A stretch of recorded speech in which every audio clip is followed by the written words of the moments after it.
And he tells him, I'm sending you to Egypt to free my people from Pharaoh. And Moses tells him, okay, you're going to send me there.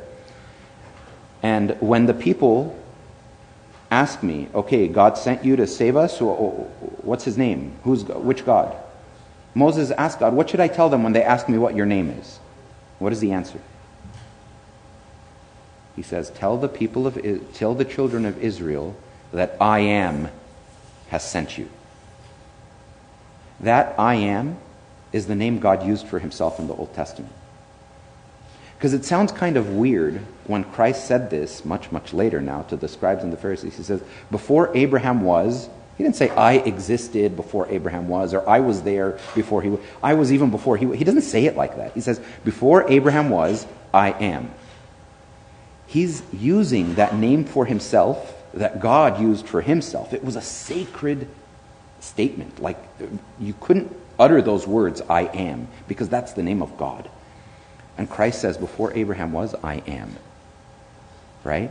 Now, not only does he say it, right? We said this is at the very end of chapter 8. He says that.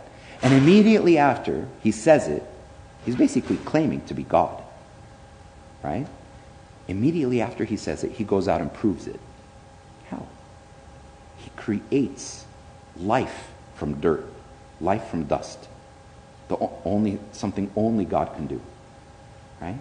So, it makes sense that the Jews got really angry when Christ said it.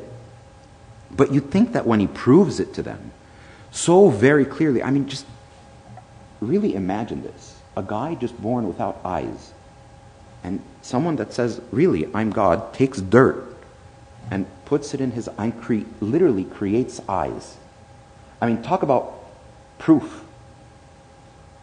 He proved what he just said about himself. So you'd think that they would finally go, okay, we get it, we believe you. But do they? They don't. Right? Because they deny even what they see with their own eyes. It's as if they can't see what's happening right in front. It's as if they're the ones that are blind, not the blind man, right? Because, and here's the key, here's the reason why we focus so much on the soul, why that youth, and some of you guys, it seems like we're focusing way too much on the soul, that the body really isn't involved. Because we saw for those Jews, even though they saw something happening right in front, something very physical, clear proof, what they saw with their eyes was a reflection of what was in their heart. And it's really the same for us. Everything that our perception of what we see around us has everything to do with the condition of our hearts. A little bit earlier in Mark chapter 4, Christ said, and he was quoting the prophet Isaiah in the Old Testament. He said, those people with hardened hearts, they will always be seeing but never perceiving.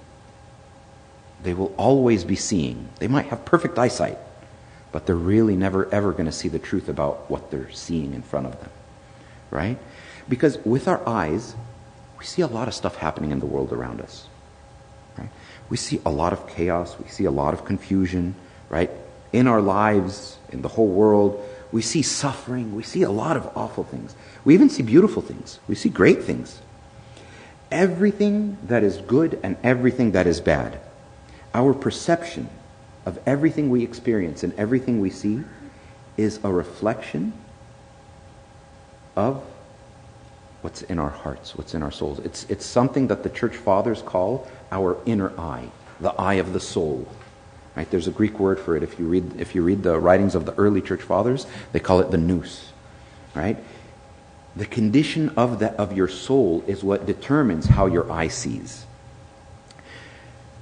How do you see or how do you perceive that person that is causing you so much trouble at work, at home, at school, whatever? With your eyes, you're going to see someone hateful. You're going to see someone hurtful. You'll see the meanness in their eyes, right? You'll see the meanness in their body language, their rudeness, right? You'll hear it in their voice. But what you perceive from those sights, what you actually perceive from those sights, has everything to do with what's in your heart. When someone is ill or sick, right? How do we perceive that illness? With our eyes, with our physical eyes, we see a hospital bed. We'll see needles and tubes and blood and bruises and pain. But what you perceive from those sights is completely a reflection of what's in your soul, the condition of your soul. You get a promotion, or you ace a test, right? How do you perceive that success? With your eyes. If you're working and you get a promotion, you might see that extra cash in your paycheck. You might see that A+ circled in red at the top of your report. You may see that, I don't know, maybe when you do so well, you're able to buy something you've been wanting to buy for a while. But what you perceive from all this, again, is a condition of what's going on in your heart.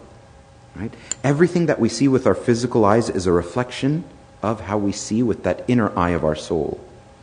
Right? Every Sunday, maybe for those of you who come during the week, every Sunday you approach the holy body and the holy blood of our Lord Jesus Christ. Right? And you take communion. When that time comes, when you approach, will you actually see flesh and blood with your eyes, with your physical eyes? No, you won't. Right? But with the true eye of your soul, that's where you actually might begin to sense that incredible mystery that is happening in front of you. What you perceive when you approach and see that paten with the holy blood, and that with the holy body, and that chalice with the holy blood, just waiting for you to come and step forward. What you perceive at that moment from what you see with your eyes has everything to do with the condition of your heart. You may see what simply looks and tastes like bread and wine, right? But what do you really see? Right? It's that condition of your soul that will allow you to recognize, and if you really do recognize it, possibly even tremble before that great and incredible mystery and wonder that is being offered to you. So the more we make the necessary efforts to allow that inner eye, that eye of our soul, to be nourished and developed, to really see what's good and mysterious and beautiful around us, the more our physical eyes will begin to see things the same way. So our souls lead the physical body. The soul leads and the body follows, right? Because we already know that the body is capable of all kinds of things, So again, this is why you'll find that so much of the church, so much of our practices are all focused on the soul, nourishing and cultivating and developing that inner eye, right?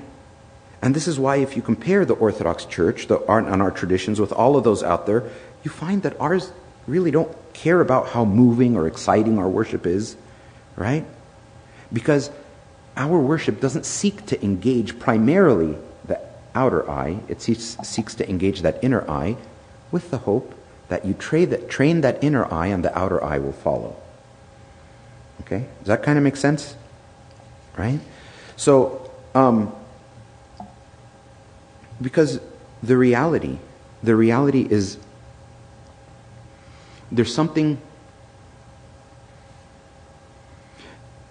there is a reality around us constantly. And that reality is that God really is in everything and is everywhere. God is everywhere and in everything. Right? When you pray the third hour prayer, right? In the litanies of the third hour prayer of the Agbeya, we say, O Heavenly King, the Comforter, the Spirit of Truth, who is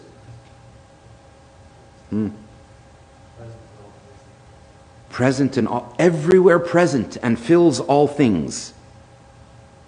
We pray that every single day in the third hour. God, who is present everywhere and fills everything. And then what do we say about Him? What's the very next line? What do we say about Him who is present everywhere and fills everything?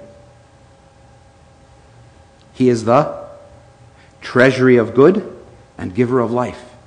My goodness. Everywhere filling everything. Right? Do you see that everywhere? If you can't see it, it's not because it's not there. It's because of the condition of the soul. Right? Very similarly to what we saw earlier with what we saw in that Bible account with the Pharisees. Something very clear happening in front of them, but it's as if they couldn't see it. Right? So that's why we need to focus so much on that inner eye, but we don't ignore the physical. We don't ignore the body. Right? The physical is led by the spiritual. Okay, so with that little intro, I know I came to talk about these practical habits, but I really wanted to, because that was something that just came up. I really wanted to mention that, because what I want to present you guys with. What time do we have till? Like 9-ish? 9? 9 is good, right? Keep you guys so tight. So I came across a little while ago a beautiful, beautiful list of 55 very practical, down-to-earth habits. They're actually called 55 maxims of the Christian life. The 55 maxims. A maxim is a rule of life or a habit of the Christian life. And by the way, I know that you guys had suggested breaking habits, right? Breaking bad habits. But I want to tell you something. Because how many of you guys are into sports? Any sport, basketball, football, anything whatsoever. Okay, a few of you guys, right? Good. So you guys know the difference between offense and defense, right? Defense, the ball's in the hands of the enemy and they're charging at you, trying to score a point against you, right? Offense, you've got the ball in your hands and you're trying to score your own points. In the spiritual life, and this is again directly related to this topic that you guys brought up about breaking bad habits. In the spiritual life, unfortunately, we spend, for those of us who are really trying, we're trying to stop some of the bad habits. We're really, and we want to. We focus all of our efforts on defense. And we spend the entire game in defense. Now, if you know anything about sports, you'll know if a team spends their entire game in defense, they have no chance in winning whatsoever. Because defense, if that's all you're doing, you'll get exhausted. You just can't last. But that's what we do. We're like, okay, I know that I fall into this sin and this sin and this sin, so I'm going to try to really figure out ways to defend. When the temptation comes to stop it, I'm not going to do it. And I wait. And I try to keep myself ready to defend. But again, if you don't start thinking a little bit about offense, when the ball is in your court and you're not necessarily being attacked, statistically, most teams that win spend more than half the game time in offense, not defense. Because that means the ball is in their court most of the time. Right? So I think this is one of the keys to this topic of breaking bad habits. It's not just because defense is important. You've got to defend. But if that's where you spend all your effort focused on, it's too exhausting. You just can't do it.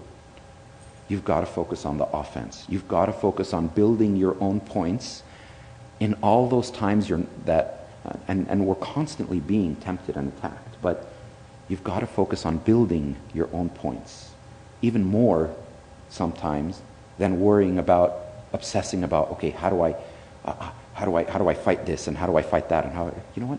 Focus on offense a little bit, and that's why I found this list of 55 practical things. And what I'll do, I'll start off. I'll show a little video clip if I can. I'll connect my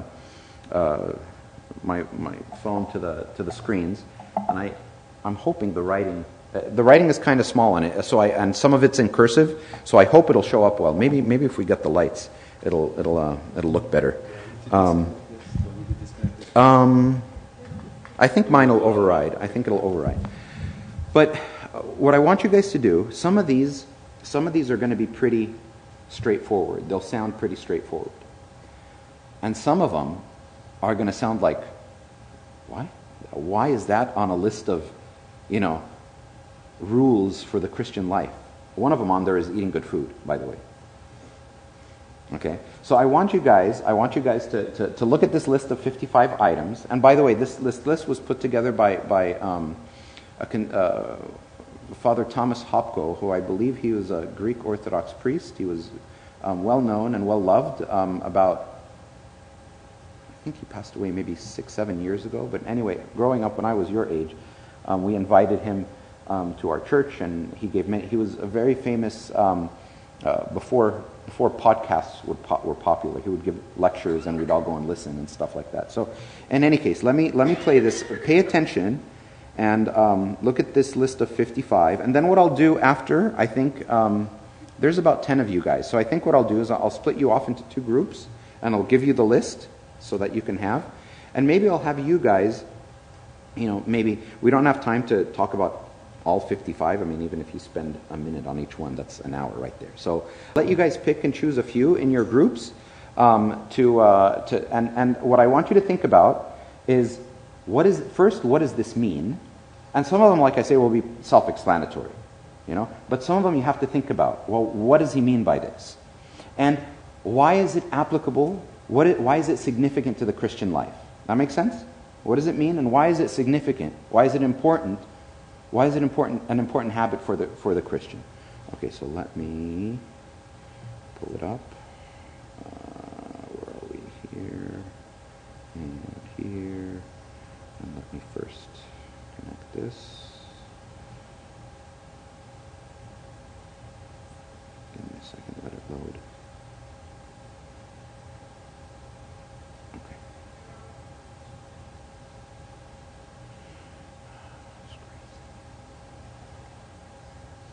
There we go.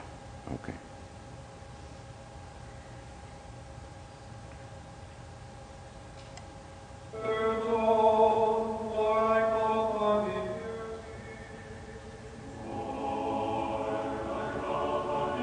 Sorry.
Yep.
I need to figure out a way to slow that down.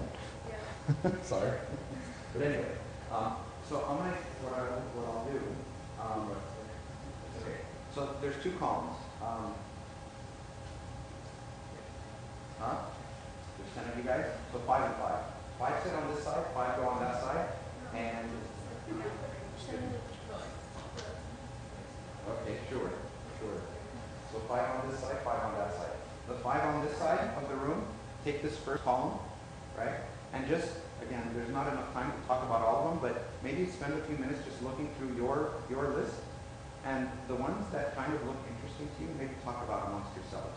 Or ones that maybe are confusing, or you really like, or, anything that stands out, talk about it, and then maybe we'll talk about it as a group. And then the group on the other side will take a look at this column and do the same. And after about 10 minutes or so, we'll come together and talk together.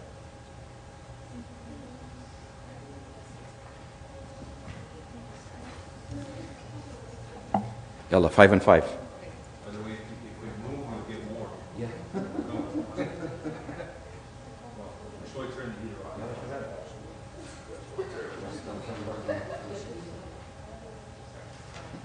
I should have brought you guys some notepads or something, but that's okay. It's okay.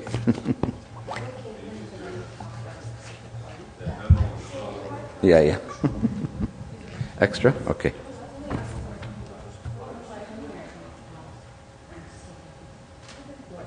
So take like a minute or two, just look through all of them. Yeah, you guys do 1 through 30 and they do 1 through 12.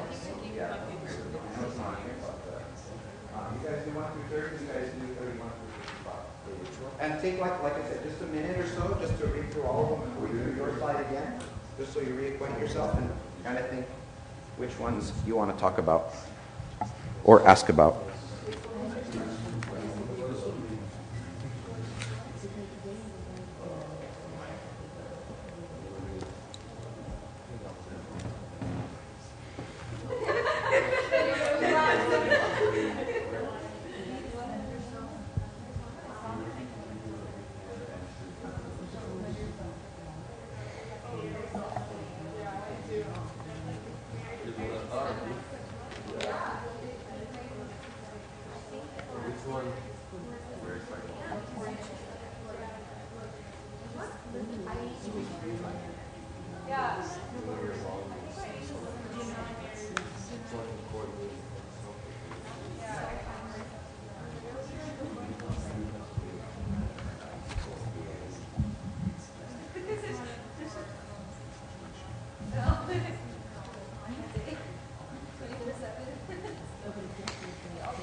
Wait a minute. You guys are doing which ones? You guys are... Yeah. They're doing the right side, right, guys? You guys are doing the left side? Yeah. Okay, you're doing everything. Okay. Okay.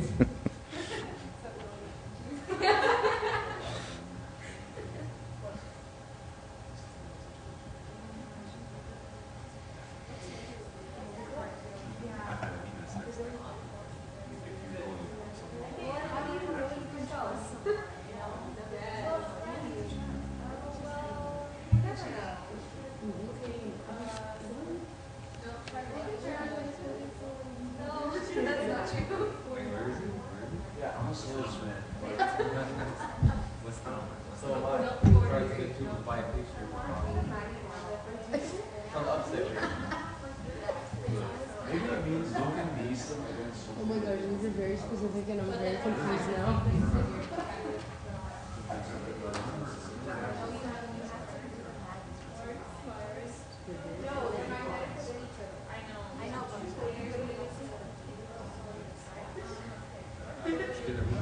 Hmm?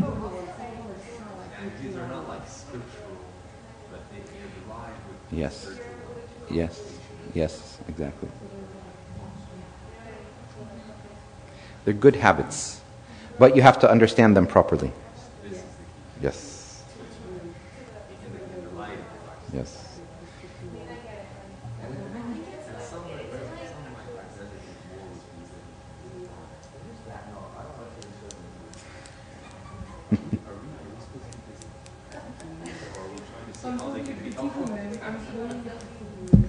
No, because majority of them I understand are very obvious. Some of them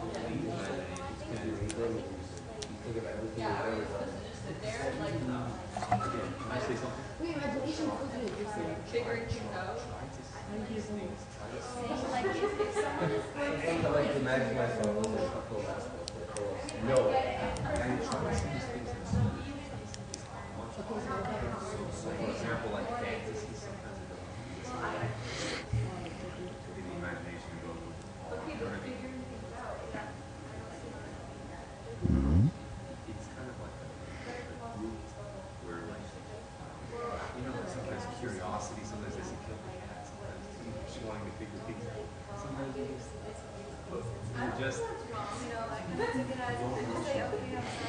figure it out. Okay, I'll give you guys just a couple more minutes and then we'll get into these. It's generate. There's a deeper meaning Behind all of them, yes. Yes. Simplistic understanding. Exactly. Oh my gosh, we didn't even get to the other side. We're stuck in the 40s. The 40s and 40s. We are bad. Like, look at this one. Look at this one. Which one? 19. Why are you on 19? Wrong side, bro. I know, but I want to go this one. Look at 45. This one really doesn't make sense. Yes. That one's beautiful. I understand that one. That's a very obvious. 50. 55 is way too Look at much. this one. Look at this one. 47. No, 47. Yes, that one I agree with. I was so quickly when I did myself. So it's like sometimes just. All right, shall we? Yes. Shall we talk a little together? Okay, maybe we'll do this. We'll start on this side. You guys pick one that maybe you want to talk about, and then they'll pick one, and maybe we'll go back and forth a couple times. Pick one for now. 18. Be an ordinary person. Be an ordinary person. What do you think? We can't hear. Okay. So is that really ordinary? Is that normal or is that abnormal? See, St. Anthony said, a time is going to come when people are just going to be very abnormal, very unordinary. Okay? And you can put ordinary, normal kind of in the same category. You know, and when they see someone who is ordinary, they'll look at him and say, dude, you're weird because you're not like us. we have this idea of what ordinary is. Now, by the way, the reason why it says be an ordinary person, it doesn't mean that you can't be ambitious or you can't, but remember all of these are coming from a spiritual standpoint. What does it mean spiritually to be ordinary? Think of the Pharisee and the publican, right? He stood there and he went into church and he prayed. He said, "Thank you that I am so extraordinary." He was thanking God left and right. He said, "Thank you that I'm not like other people." Right? What basically the point of this is be a human among others. Don't try to just constantly be above others or even under others. Be a member of the human race. Feel that you're not above someone, below someone. Be ordinary. Be among people. Right? It's okay to be ambitious, and of course that's a good thing. But it's all about the ego, right? That's where this all comes from. Because the number one source of all sin and all temptation is pride. So when I see myself, even if I'm the President of the United States, as an ordinary person, I mean, what is the quality, what is the virtue that is? That's humility, right? So that's the key there. No matter who you are, recognize I'm a person just like anyone else. I'm an ordinary man. You know, it's not that I have more weaknesses or more strengths, or I've got my gifts that you have given me, but I'm an ordinary person. It's a humbling thought, right? So it doesn't mean that I'm blah, right? It just means, okay, I'm just like I'm not special and I'm not bad, because the devil will always try to attack me one way or the other. Okay, you guys pick one. 44. 44. Wow, you were fast on, quick to the draw on that one. Don't defend or justify yourself. Right. So look, if what you're doing is good, there's really no need to justify yourself. It's good. If what you're doing is bad, and that's usually, that's really the source of what this is, because we really over-rationalize and over-justify and defend so much that we do that is really not right. You know, we were having again a discussion with our youth a little while ago, and we were talking about all the stuff that's happening in the world today, and you know, like what's going on with the whole debate with abortion. You know, where right before birth they can abort, and we were talking about, you know, all the things in the world that are just absolutely horrible. Right? That like we can identify as just complete perversion, complete just awfulness. And I told that you're all college, right? College group here or higher. I was telling them, you know, there's so much that we see around us that is really, really horrible. But you know what? Badness, or what I call perversion, because it's all the same thing. It's not a step function. My background was in engineering, so I always think of in like graphs and numbers. You know what a step function is on a graph, right? It's flat, and then it jumps up and goes like stairs. Perversion is not a step function. Perversion is a gradual slope. And for most of us, the stuff that in our mind we identify, we see as, yeah, that's bad. You know, that stuff is usually up there at the 90th percentile of that perversion graph. What about all the stuff down at the first 10th percentile?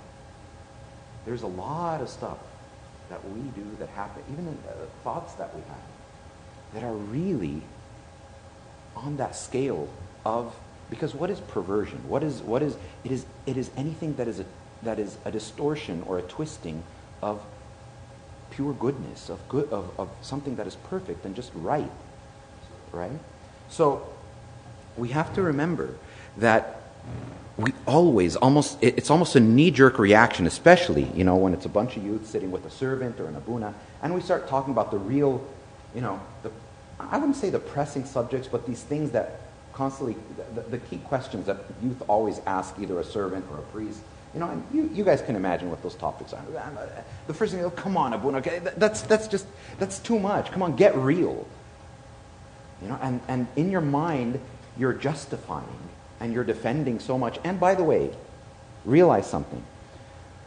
Whenever you hear something, good or bad, something that comes from a sermon, from the mouth of a priest, from a servant, from the Bible, even bad things that you see, all of these experiences and things you hear and see around you, they come into your mind through your eyes, through your ears, through your experience, whatever it is, and then your mind formulates an idea about that.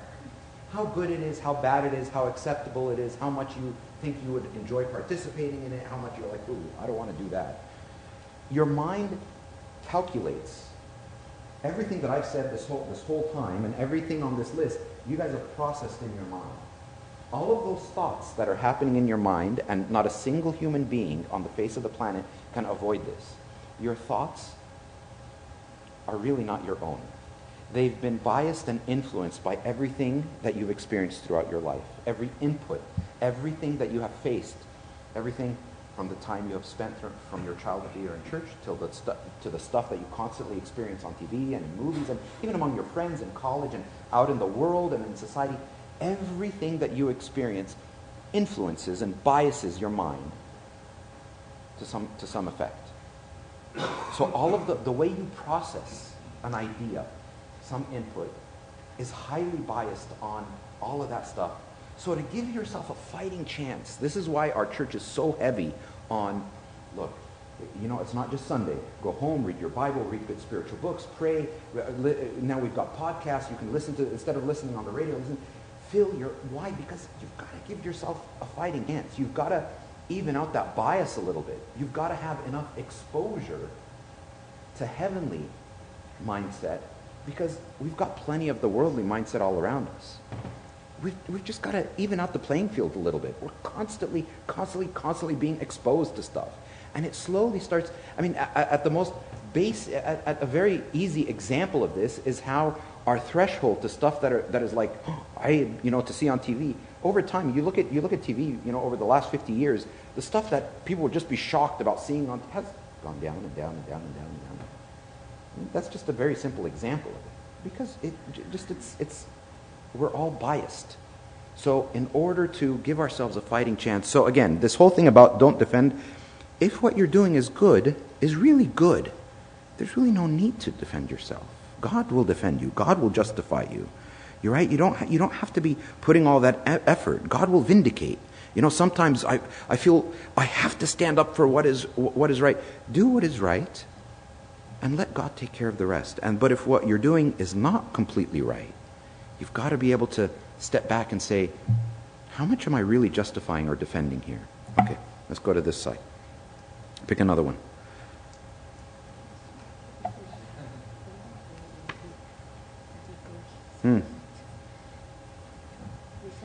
We'll do a few more. 23. Live a day and even a part of a day at a time. What do you guys think about that one? Oh, sorry. 23 and 26. Oh, you guys are two? We can't do two. Oh, they're kind of connected. Okay, they're connected. Okay, fine. They're connected. Okay, so the first one is live a day and a part of a day at a time, right? And the other one is do your work and then forget it. Okay, what do you think? But they're very similar. They're related. But 23. Yeah. I lost it. Oh, 34. Be awake, attentive, fully present where you are. Right. All three of those are kind of connected. So basically, live a day and even part of a day in the past. At a time. One of the main ways the devil gets us is by getting us to be constantly either thinking about the past, dwelling, worrying, obsessing about something I did, something I heard, something that happened in the past, or fantasizing about the future. The saints say that if you can imagine heaven and earth as parallel lines, right? As straight lines. Sure, I shouldn't say parallel lines. Sometimes we think of them as parallel. They say they're not. They're straight lines that intersect. Heaven and earth intersect. The point of intersection of heaven and earth is called the present moment. Live in the present moment and recognize that God is always present to you and providing you with something. Right? Live in the present. Live in the. It doesn't mean ignore don't plan for the future. That's not what it's talking about. It means don't obsess. Don't obsess about the future. Plan. Do what you need to do to plan and make righteous plans. But you live for now. Now, what does God want me? You know, the thing that we hear, what does God want from WWJD? What would Jesus do? A better version of that is, what would God want from me now? What would God want me to do now? Not just what would he do, but what would he want me to do? And even better yet, I think the best way, the best version of WWJD is, what would God want to do through me now? See, that's the best way of seeing it. Because then you're acknowledging it is God that is working, and I am a vessel, I'm a tool in his hands. I am constantly, at every moment.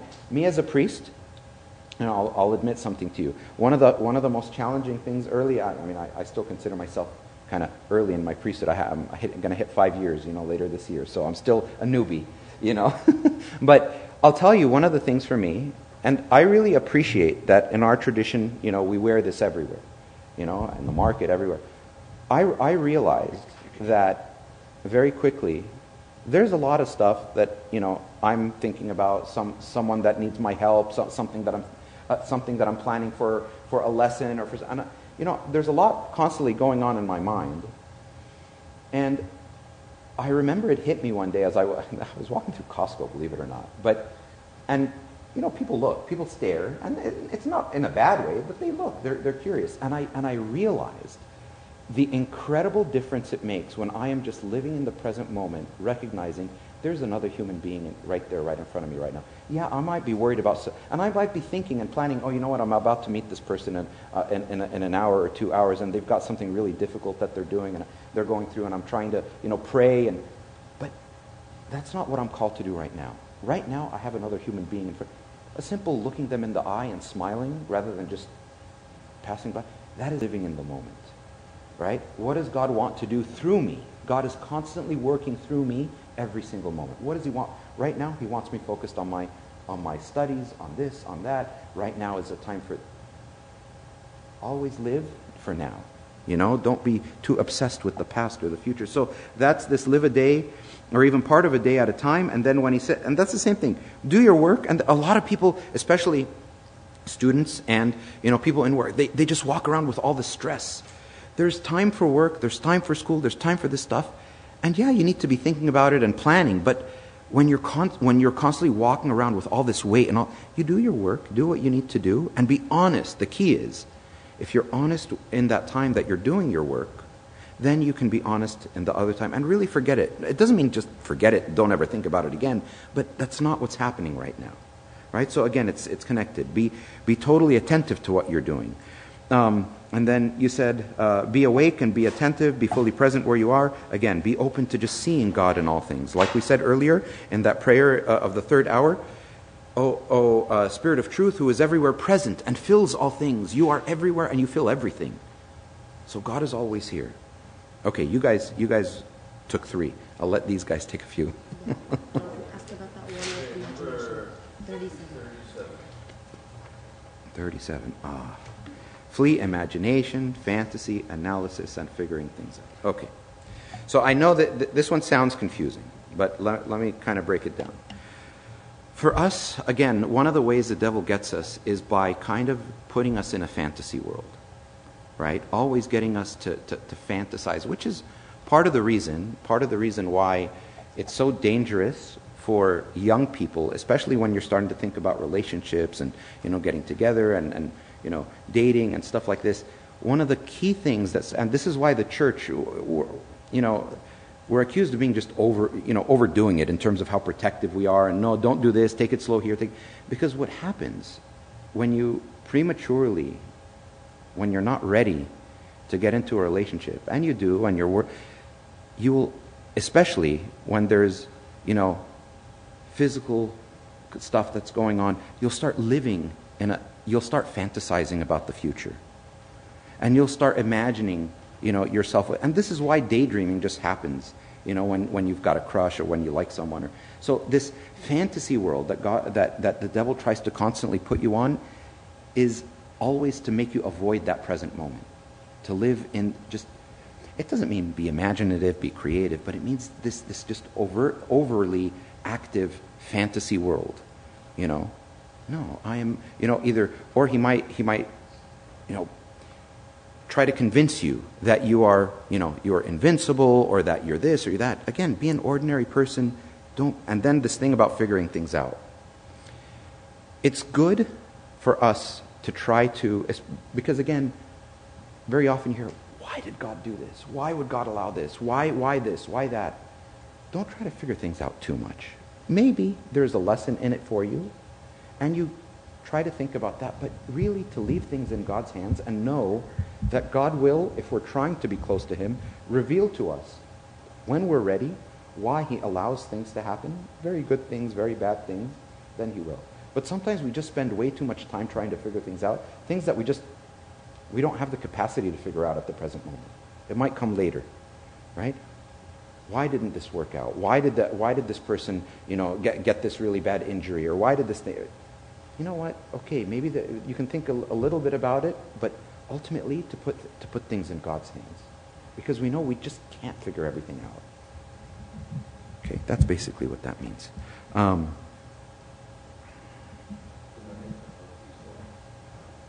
Somebody asks you, oh, you're a Christian, like, why would God allow us to happen to this person? You can't be like, oh, well, I'm trying to figure that out, and maybe God can figure it out. So the answer to that is, look, I don't have the answer to everything. I don't know exactly why, but these things I do know. I know that God is real because I have experienced Him in kind of ways that I can't really explain to you. Kind of like trying to explain, to someone that has never tasted chocolate, what does chocolate taste like? I mean, you can't explain it. I know God is real. For me, He is real. And why God allows some of these things, maybe so that He doesn't treat us. You can throw out a few maybes, right? Maybe because we're not robots and we have free will. And to always remind us that evil, is there. And plus, God doesn't micromanage. God doesn't micromanage. He lets you do what you want to do. And He just hopes and He urges, So ultimately, that really, I have to prove to Him. Don't worry about it. Again, if you are really being, there's in James chapter 4, he has this beautiful part where he talks about why there's so much fighting amongst us, why there's so many wars and people keep getting into arguments and stuff like that. And he says, it's not about, what she said about you or what he did to you, or what. That's not why you guys are fighting. Why you're fighting is because of the passions inside of you. It's because of all this stuff going on inside of you. And then Saint Seraphim, who's Saint Seraphim of Sarov, he was a Russian saint. He has this beautiful saying. He says, "Acquire peace within you, and 1,000 souls around you can be saved." Which sounds kind of crazy. If I really become a peaceful person, I can have 1,000 souls around me achieve salvation. Why? Because you won't be if you really have that heavenly peace, you won't be constantly getting angry at people. You won't be constantly talking about people. You won't be getting upset at them easily. You won't be making fun of people. You'll just be peaceful and sharing that peace with everyone around you. So again, for us, in terms of why would God, cause all of these innocent, people to suffer and this and that? God's not doing that. God is not micromanaging us. God created the world and He gave us free will. That's what love is. Love gives us the option. That's the whole thing with Adam and Eve. And a lot of people say, you know what? Okay, I get it. God created Adam and Eve and everything was great. But then, come on. He puts a big tree right in the middle and He says, don't touch. God, that's not fair. Right? You can't be setting them up for failure here. What are you doing? But if you look at Genesis, that's not what He did. He gave them literally 1,000,000 trees. And He said, take from any tree you want. Just see that one way over there in the corner. Just that. Now, I'm a dad of young kids. I know that if you give kids 1,000,000 toys and you see just that one toy right over there, don't touch it, what are they going to do? They're going to go down. So, okay, fine. I guess it wasn't that big of a deal where it was this big, beautiful tree in the middle of the garden and just look at it but don't touch it. But still, it's a temptation. Why? Why even do that? Because, again, God, imagine if I gave you something, just absolutely incredible. I gave you a gift card, and I said, this gift card is loaded with $1 billion, and it's yours, free. And it really is. But here's the catch. It works at a store, It only works at one store. And this store, you could buy everything from mansions to jets to Shabesha. You could buy whatever you want at the store. Really. And the store does exist. But the store is in the middle of the ocean on an island. No one knows where it is, how to get to it. But there really is $1 billion on this gift card for you for that store. So basically, you've got something incredibly valuable in your hands, but no way to use it. So what good is it to you? It's worthless. You can't do anything with it. Even though it really does have incredible value, you can't do anything with it. So if you're given a gift, but no way to use that gift, the gift is pointless. God gave us a gift. That gift of, again, sharing that free will, by which we are able to share in God's love and understand what love is. Without the ability to choose and have that free will, there'd be no way for us to really express that free will that He gave us. There had to be a means, that freedom, to actually choose. Otherwise, we would never know love and be able to share in what God wanted us to share. Sorry, tangent. What number was that? That was 37. Okay, you want to do maybe one more? Then we'll call it quits. And what I'll do is I'll send the little podcast. Again, Father Thomas Hopko, who came up with this list. He has a little podcast, and he kind of explains each of these very briefly. I think it's like a 25 minute podcast. And you guys, when you want, you can listen to it, and he'll kind of give maybe a 15-second explanation for each one, which helps out a little bit. I'll send it to you, and then you guys can listen to it when you want. But I mean, for this list, again, it'd be good to think about it. Again, think about it from a spiritual perspective. There's 52 weeks a year. If you chose one of these each week of the year and just focused on one, oh my goodness. You just focus on one a week, being pretty incredible. Okay, let's do one more. Let's do one more. Who wants to choose one more? Anyone?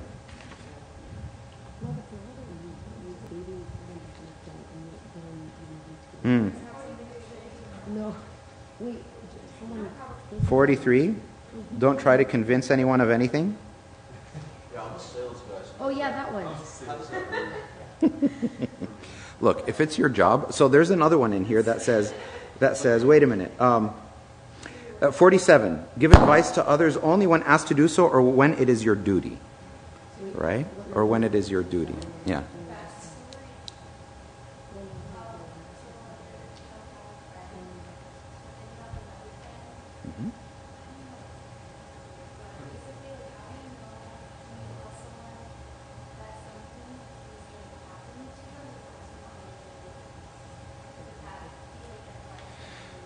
So we do have an obligation to our friends, our brothers and sisters in Christ. But we have to remember, first of all, that very often, how do I know that the advice that I'm giving really is good advice? Maybe it's not necessarily how to deal with the situation, but just to recognize that there's something kind of bad going on here. You're in a really toxic relationship or this or that. Of course, as a friend, it is our duty before God to be brothers and sisters. Right? But again, what is your duty? Is your duty to really convince them of it? Your duty is not to convince. Even I would say, and this is something that Father Thomas says when he describes this one. He says, while he's going through his podcast, going through all this stuff and talking, he says, I'm really not trying to teach you anything. I'm just trying to witness to the truth. I'm just presenting the truth, whether you accept it or not. I'm not going to stand up here and try to convince you of it. I'm just presenting the truth, witnessing to the truth, declaring the truth, living the truth, and then it's up to everyone else. So it's a fine line. And this is why one of the ones in here was share all of your thoughts and feelings with a trusted person. Now that word trusted is very important. Because what are you going to base that trust on? Trusted for what? Trusted for that they can keep a secret, trusted that they can kind of pat me on the back and make me feel better. Trusted for what? Share your thoughts, and what number is that one? Share all your thoughts and feelings with a trusted person. 14, reveal all your thoughts and feelings to a trusted person regularly. What are you trusting them for?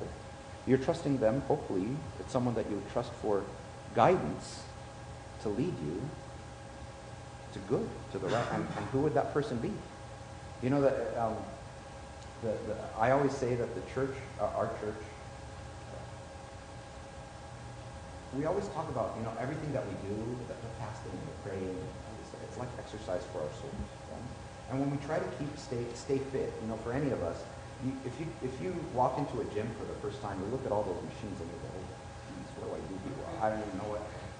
Okay, I'll give that one a shot, and I'll try that one, and then you'll try a bunch of stuff. And for someone that's really trying to achieve something, you know, either lose weight or tone up or get healthy or whatnot. I mean, your progress, sure, it's great if you're going to the gym, but you know when it will be really, really good? If you get a personal trainer and you get that one-on-one, and they're really expensive, right? You get that's a premium thing, you know, to get a personal trainer. Why? Because first they know something about how the body works, and they spend some time studying you, figuring out what your metabolism is like, what your daily habits are like, what your eating habits are like, all this stuff. And then they'll say, well, you know what, for you specifically, because you have these goals and because of this and this in your lifestyle, ignore this whole side of the gym and I want you to focus here and do this, and they'll give you, now I'll tell you, personal trainers are really hard to come by and it's pricey. Well, for your souls, the church gives you free personal trainers. You know? So just use your personal trainers. It's that easy. It's free. So this is really, and plus we're biased. Even the best doctor in the world will not self-diagnose. It's not right for a doctor to even try to diagnose himself. Because there's the self-bias. You can't see clearly when you're trying to diagnose yourself. The best doctor in the world will go to another doctor for healing. So same with us. We always have the self-bias. We're stuck in our own minds. We need to be able to see how someone look at us from the outside and someone that has gotten to know us. And so really that number 14 is about a spiritual guide, of course, which is where the church fathers say, you know, you can't prevent the birds from flying over your head. That's kind of like sin. But you can prevent them from landing and building a nest on your head. So, this is what thoughts will come and go in and out of your head. The sin is when you let that thought land and sit and stay and it starts to build a nest. I also tell, especially the ones that come to confess to me, tell me if the same bird is flying over your head a lot, even if it's not landed yet, let me know about that. Because that means that's one that's targeting you. Okay? So even if you don't think you've actually acted out, but the thought has come often, come and gone, that's also important to reveal. So I don't know if we addressed the ones we were talking about. But in any case. Give advice to others only. And the other thing, you know, when we're so obsessed with giving advice, it's very hard for us to see our own faults. We get into this mode where we're just giving advice, and we're not focusing on ourselves. Right? Unless your job is a counselor or a teacher or something like that. If you're in sales, it's your job to convince someone to purchase this product, to tell them all the good stuff about it. Okay. But, you know, we need to stop trying to just teach others and be, you know, counselors and advisors, you know, to our limit. Do what we're called to do as brothers and sisters if you're a servant, okay? But even in the Bible it says, you know, you go to this person, and if this doesn't work, then you go to that person, and if that doesn't work, then there's a hierarchy. You do what you're able to do, and then you take it to the next level. Good? Okay. It took you guys way too long. Unless there's one that's really bothering you guys, we can call it a night, and I'll let you guys kind of. God bless you guys. Thank you for having me. Thank you so much. So you said that you guys do every other week, right? You guys do tasbihah next week, and then you'll have someone else come the following week? That's awesome. Good job, guys. Extra copies? Yeah. Absolutely. Do you not want it? I'll give you guys a bunch. You can give them out to can't thank you enough for It's my blessing. It's my blessing. just a real person. ربنا معاكم. ربنا يخليك يا رب. ربنا يخليك. Thank you so much. Let's pray. In the name of the Father, and the Son, and the Holy Spirit, one God. I pray, Lord, and Savior Jesus Christ. We thank you, Lord, truly for everything, concerning everything, and in everything.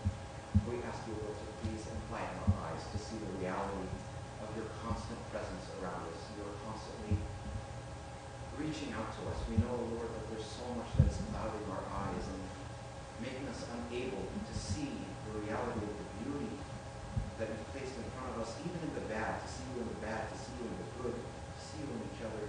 We know that there's hard work that needs to be done, but, oh Lord, you asked us to carry the cross, and that yes, the cross is heavy. Our crosses are very heavy. But without the cross, there would be no resurrection. And we know that following you, carrying our cross and following you with all that struggle, with all that difficulty, means not only to follow you to the Golgotha, but to follow you all the way to the resurrection. And that joy and that beauty is just what's waiting for us and what we deeply, deeply desire for us. Help us to see through all of the superficial stuff of the world that seems to be so filling, and yet it shows its true colors in time. Help us to be wise enough to know that you are the source of everything that is good ultimately for us. Guide us, bless us, and help us, O Lord, to be beacons of light for all those that we come across, all those that we see, and for all of our brothers and sisters. Through the prayers of all the angels, all the saints, especially St. Mary and St. Verena, and St. Justina, hear us as we pray thankfully. Our Father, who art in heaven, hallowed be thy name, thy kingdom come. On earth as it is in heaven, give us this day our daily bread, and forgive us our trespasses, as we forgive those who trespass against us. And lead us not into temptation, but deliver us from evil. Through Christ Jesus our Lord, for thine is the kingdom, the power, and the Father, all the Son, and the Spirit, from God. Amen. Let's pray.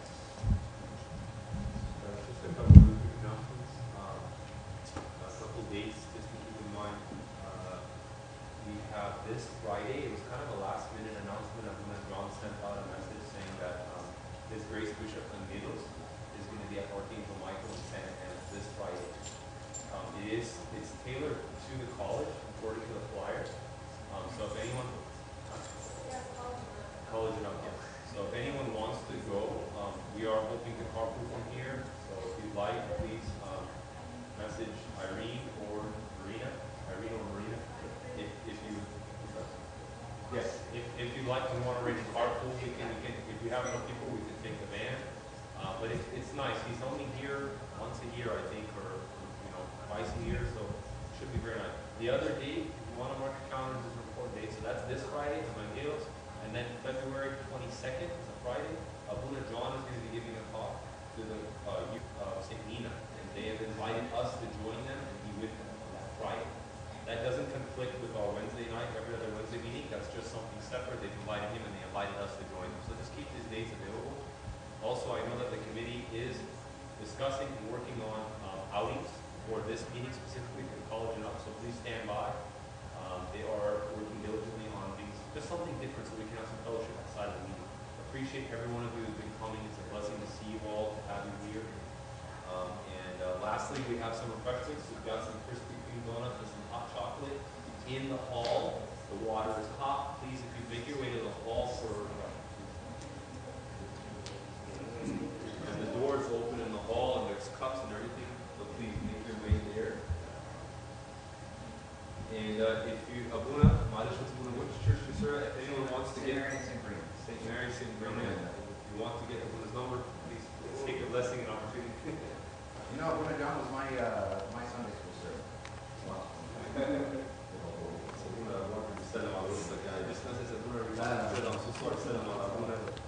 He had a long day. Good job. There's a donut for everyone and more.